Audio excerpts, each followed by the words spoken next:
요한계시록 21장 1절부터 7절.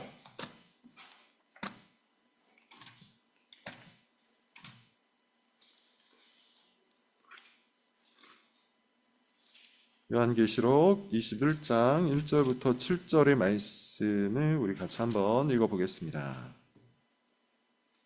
교독을 좀 해볼까요?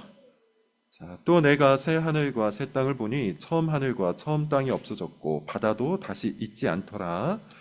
또 내가 보매 거룩한 성 새 예루살렘이 하나님께로부터 하늘에서 내려오니 그 준비한 것이 신부가 남편을 위하여 단장. 내가 들으니 보좌에서 큰 음성이 나서 이르되 보라 하나님의 장막이 사람들과 함께 있음에 하나님이 그들과 함께 계시리니 그들은 하나님의 백성이 되고 하나님은 친히 그들과 함께 계셔서 모든 눈물을 그 눈에서 닦아주시니 다시는 사망이 없고 애통하는 것이나 곡하는 것이나 아픈 것이 다시 있지 아니하리니 처음 것들이 다 지나갔으니라. 보좌에 앉으신 이가 이르시되 보라 내가 만물을 새롭게 하노라 하시고 또 이르시되 이 말은 신실하고 참되니 기록하라 하시고 또 내게 말씀하시되 이루었도다. 나는 알파와 오메가요 처음과 마지막이라. 내가 생명수 샘물을 목마른 자에게 값없이. 같이 읽겠습니다. 이기는 자는 이것들을 상속으로 받으리라. 나는 그의 하나님이 되고 그는 내 아들이 되리라. 아멘. 요한계시록 44번째 시간입니다. 제목은 모든 눈물을 닦아주실 그날을 향하여. 모든 눈물을 닦아주실 그날을 향하여입니다. 최근에 뉴스 하나를 보니까 미국의 질병통제예방센터라는 곳이 있다고 하는데요. 거기에서 조사한 통계 자료가 하나가 나왔습니다. 한 해 동안 약물 과다 복용으로 인한 사망자 수가 11만 명을 넘어선다는 것이죠. 11만 명. 어마어마한 숫자입니다. 그 뉴스에 의하면 베트남 전쟁 때 죽었던 미국인보다도 약물 중독으로 죽은 자들이 훨씬 더 많다고 해요. 충격적인 것은 25세에서부터 34세 되는 아주 젊은 연령대에서 가장 많은 사람들이 죽었다는 것입니다. 또 다른 연구 결과를 보았더니 미국 같은 케이스 하버드 대학의 연구입니다. 소위 말해서 성적인 쾌락을 즐기는 많은 청년들이 정신적인 우울증을 가지고 있다. 근데 그 퍼센트가 거의 95%에 이른다고 해요. 쾌락을 쫓아서 성적인 즐거움을 마음껏 즐겼는데 오히려 정서적인 질병이 그 마음에 가득하다는 겁니다. 도대체 왜 이렇게 되는 걸까요? 미국 같은 나라는 우리나라보다도 훨씬 부유하고 풍요한 나라입니다. 뿐만 아니라 많은 사람들이 마음껏 자유를 누리면서 본인의 쾌락과 즐거움을 추구할 수 있는 그런 나라예요. 그럼에도 불구하고 그들은 행복을 누리기보다는 훨씬 더 많은 불행감을 인생 속에 갖고 살아간다는 것이죠. 도대체 왜 이렇게 되는 걸까요? 찰스 테일러라는 철학자가 있는데 그분께서 이런 현상에 대해서 말하기를 의미의 지평선이 상실되었다. 다소 말이 조금 어렵죠. 의미의 지평선이 상실되었다.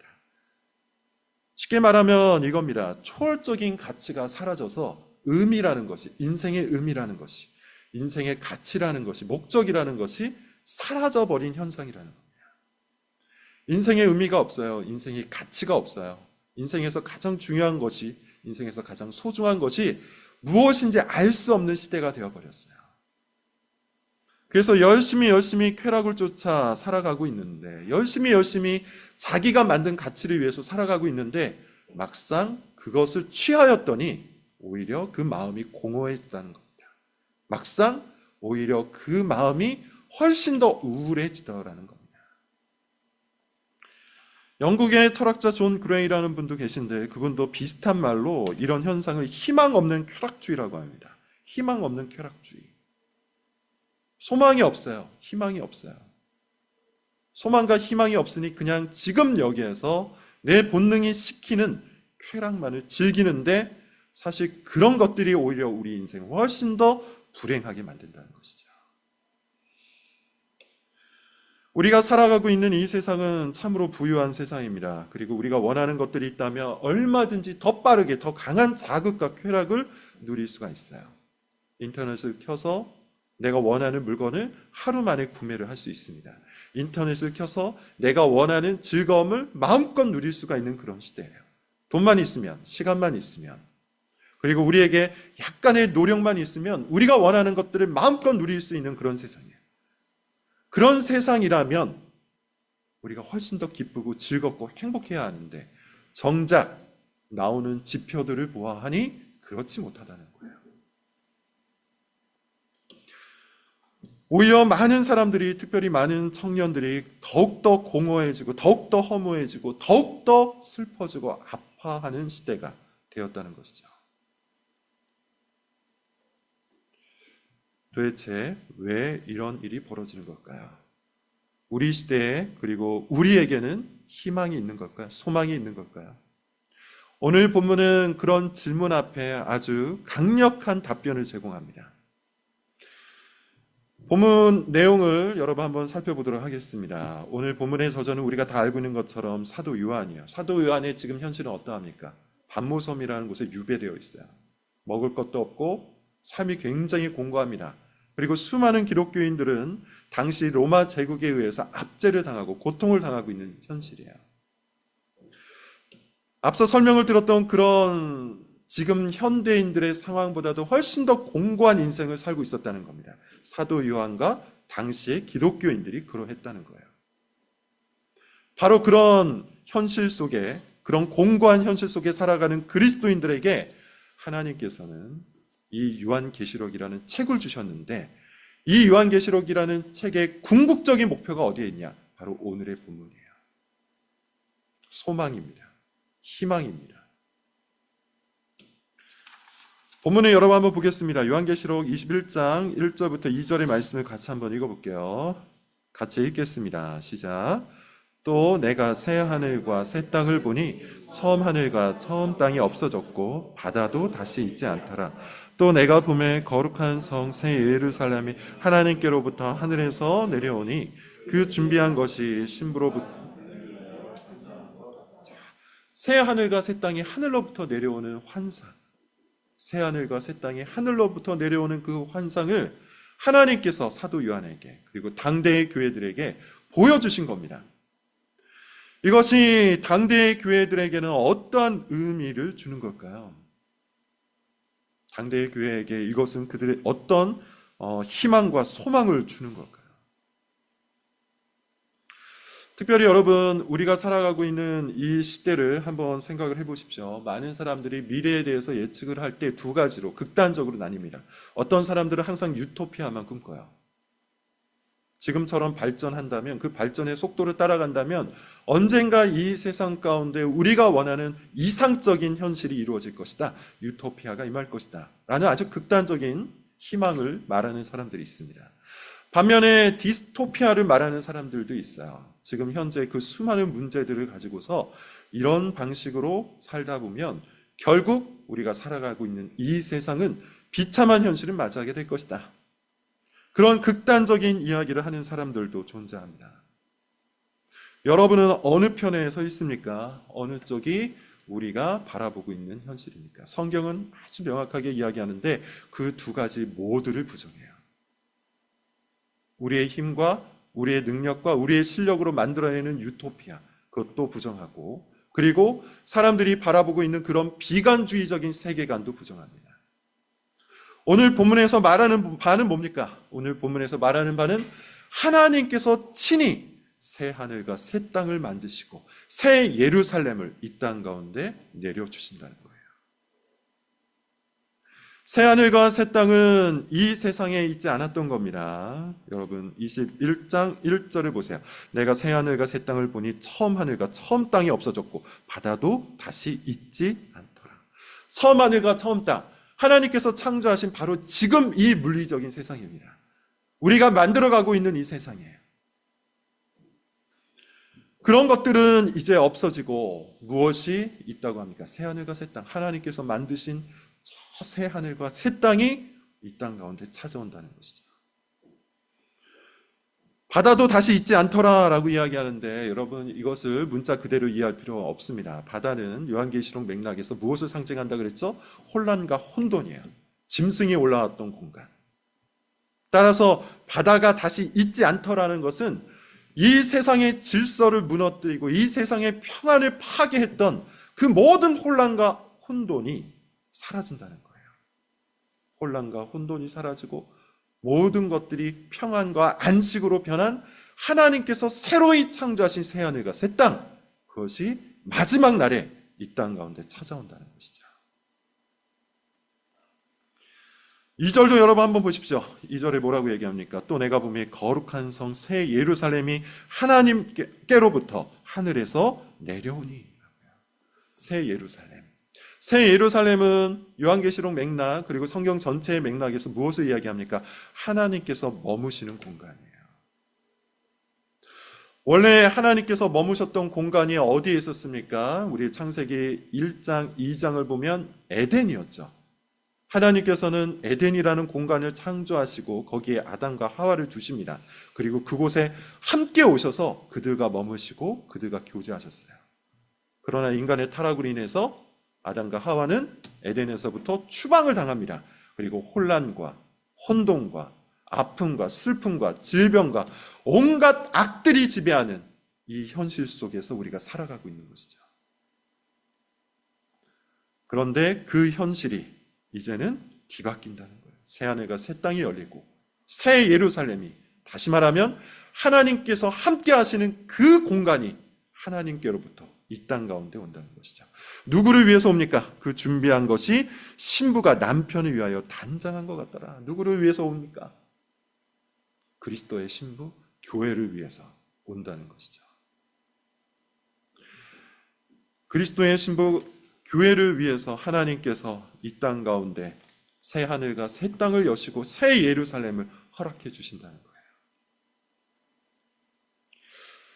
여러분, 이것이 의미하는 바는 아주 명확합니다. 하나님께서 이 땅 가운데 새로운 기쁨과 새로운 즐거움과 새로운 풍요를 가지고 찾아와 주신다는 것이죠. 처음 에덴을 여러분 한번 생각해 보십시오. 에덴 동산이 어떠한지 우리는 말씀을 통해서 상상해 볼 수 있는데 그것은 참으로 풍성했던 곳입니다.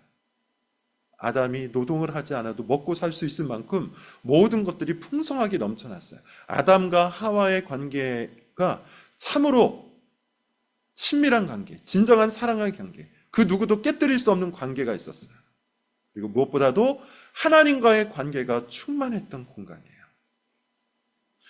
그런 기쁨과 즐거움과 친밀함과 충만함이 가득했던 공간, 그것이 에덴이라는 동산이었습니다. 그런 에덴과 같은 모습의 하나님 나라가, 그런 에덴과 같은 기쁨과 즐거움과 행복과 풍요가 충만한 하나님의 나라, 하나님의 공간이 하나님께로부터 이 땅에 임한다는 겁니다. 그러니 여러분, 우리는 어떻습니까? 그 나라를 소망할 때, 그 나라를 상상할 때 우리는 무엇을 물리칠 수 있죠? 지금 이 땅 가운데서 우리가 맞이하고 있는 모든 혼란과 아픔과 슬픔과 괴로움과 고통들을 물리쳐 나갈 수 있어요. 이 땅은 필연적으로 슬픔의 공간입니다. 상실이 있을 수밖에 없고 결핍이 있을 수밖에 없기 때문이에요. 이 땅은 필연적으로 아픔의 공간입니다. 우리는 연약하고 죽음이 우리의 마지막을 장식하기 때문이죠. 이 땅은 필연적으로 악이 지배할 수밖에 없습니다. 수많은 죄인들이, 그리고 여전히 사탄이 이 땅 가운데 역사하기 때문이에요. 따라서 비록 우리는 하나님의 백성으로, 하나님의 자녀로 이 땅을 살아가고 있지만 그 수많은 것들로 인해서 슬퍼하고, 수많은 것들로 인해서 아파하고, 수많은 것들로 인해서 공격을 당할 수밖에 없어요. 그것들이 우리의 삶을 공고하게 만드는 것이죠. 그것들로 인해서 우리의 마음이 아플 때가 있고, 우리의 삶이 무너질 때가 있고, 심지어 우리의 영혼이 깨어질 때도 있습니다. 그런 우리에게, 그런 주님의 백성 가운데 하나님께서 오늘 말씀을 통해서 우리의 영적인 시력을 열어주시는 겁니다. 보라, 보라, 하늘을 보라, 마지막 날을 보라. 그날 새 하늘과 새 땅이 열릴 것이고 새 예루살렘이 내가 만든 새 예루살렘이 나로부터 너희 가운데 임할 것이다. 그리고 그 공간은 어떤 곳이에요? 우리 3절부터 4절 말씀을 같이 한번 보겠습니다. 3절, 4절입니다. 읽겠습니다. 시작. 내가 들으니 보좌에서 큰 음성이 나서 이르되 보라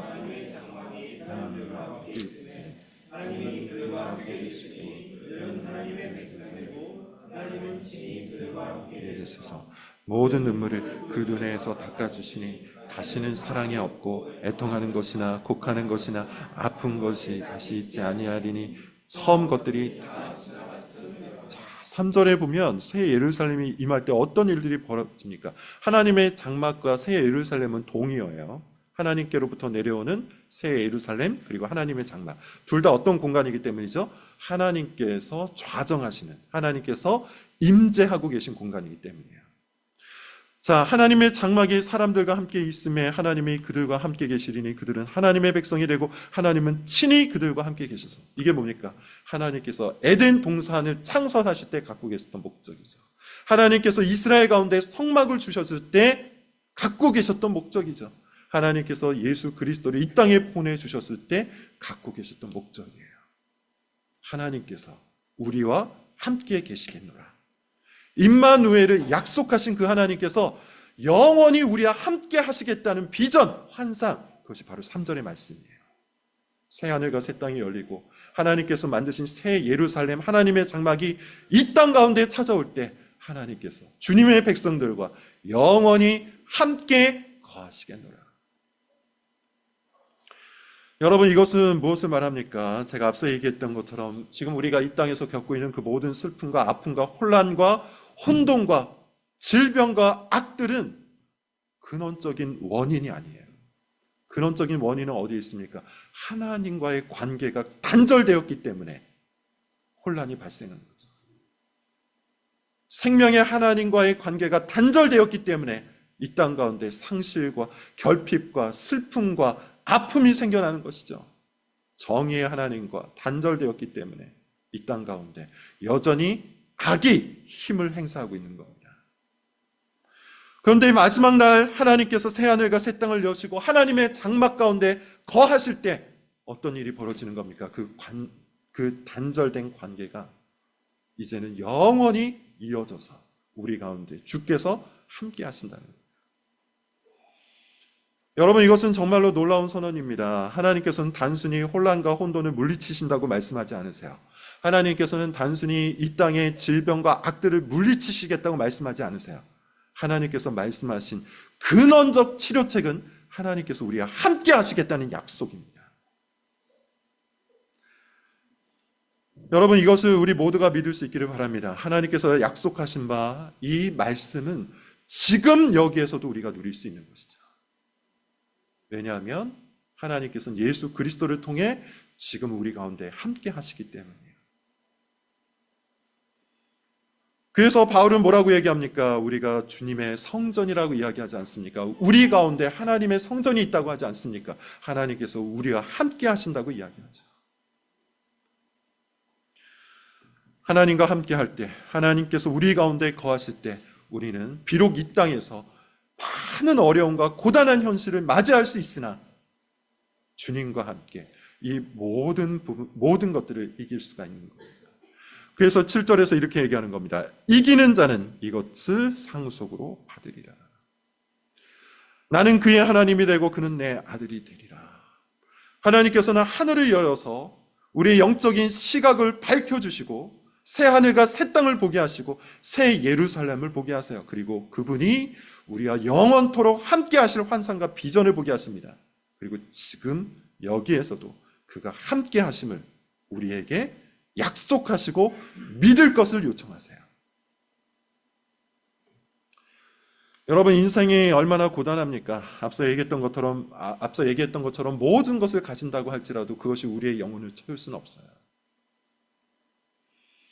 또 여러분, 우리의 인생이 얼마나 우리 뜻대로 되지 않습니까? 우리가 원하는 대로 인생의 계획을 세워나가지만 그 계획들은 항상 벽에 부딪히거나 수렁에 빠집니다. 그런 것들은 앞서 얘기했던 것처럼 우리의 마음을 멍들게 하고 우리의 눈에 눈물을 흘리게 합니다. 우리를 슬프게 하고 아프게 합니다. 그리고 그 모든 현실들이 때로는 우리를 믿음으로부터 멀리 떨어지게 만들죠. 의심을 하게 만듭니다. 하나님을 향한 신뢰를 갉아먹습니다. 너무나도 고단한 현실이 우리의 신앙을 하나님으로부터 멀리 떨어지게 만든다는 겁니다. 바로 그런 현실 속에 하나님께서 오늘 본문을 던지시는 거예요.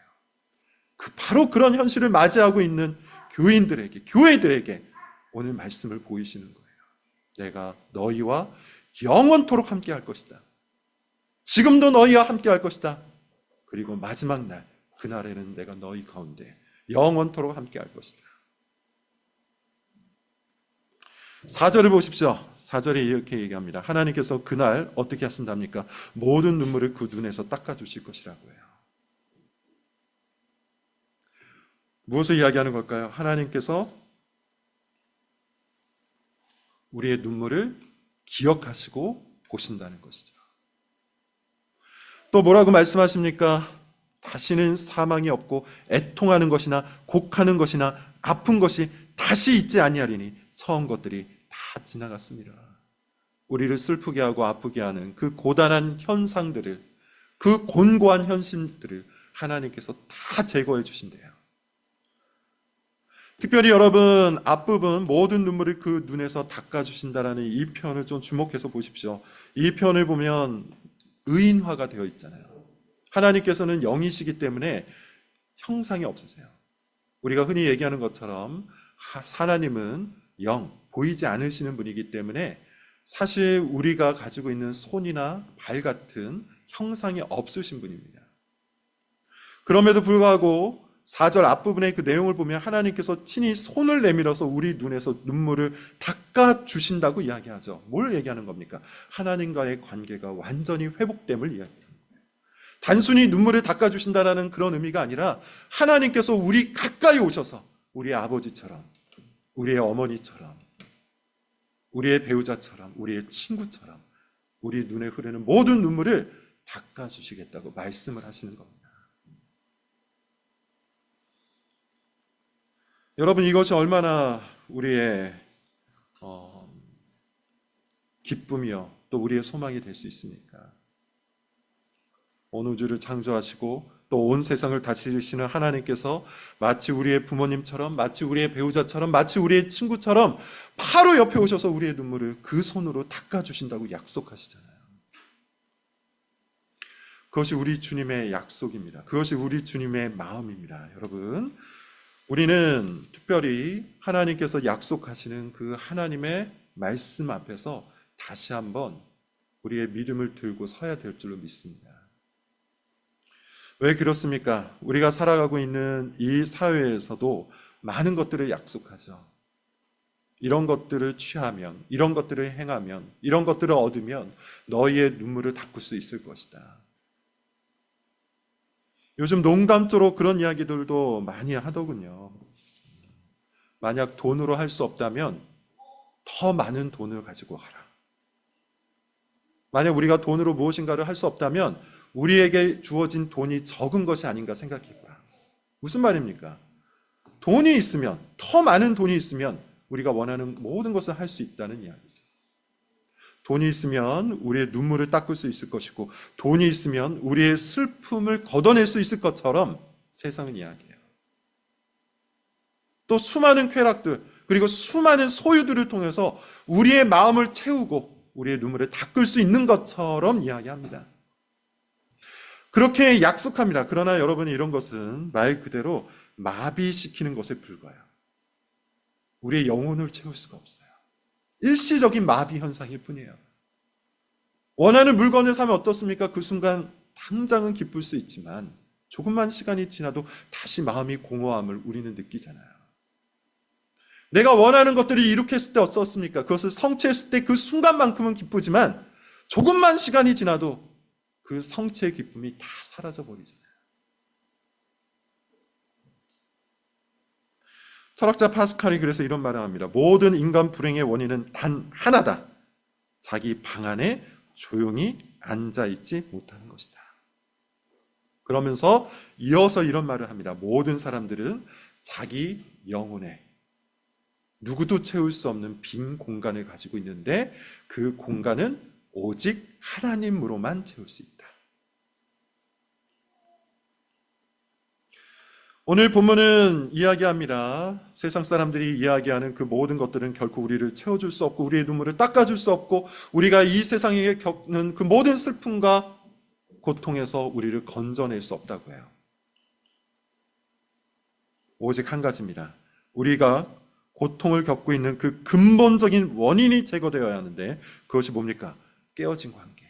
하나님과의 깨어진 관계가 회복되는 거예요. 마지막 날에는 그것이 있을 줄로 믿습니다. 자, 5절 그리고 6절 말씀을 우리 같이 한번 읽어보겠습니다.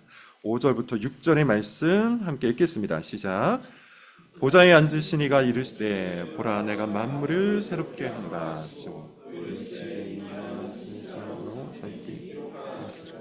또 내게 말씀하시되 이루었도다. 나는 알파 오메가요 동일하시며 생명수 샘물을 목마른 자에게 값없이 주리니. 7절까지 읽겠습니다. 시작. 이기는 자는 이것들을 상속으로 받으리라. 아멘.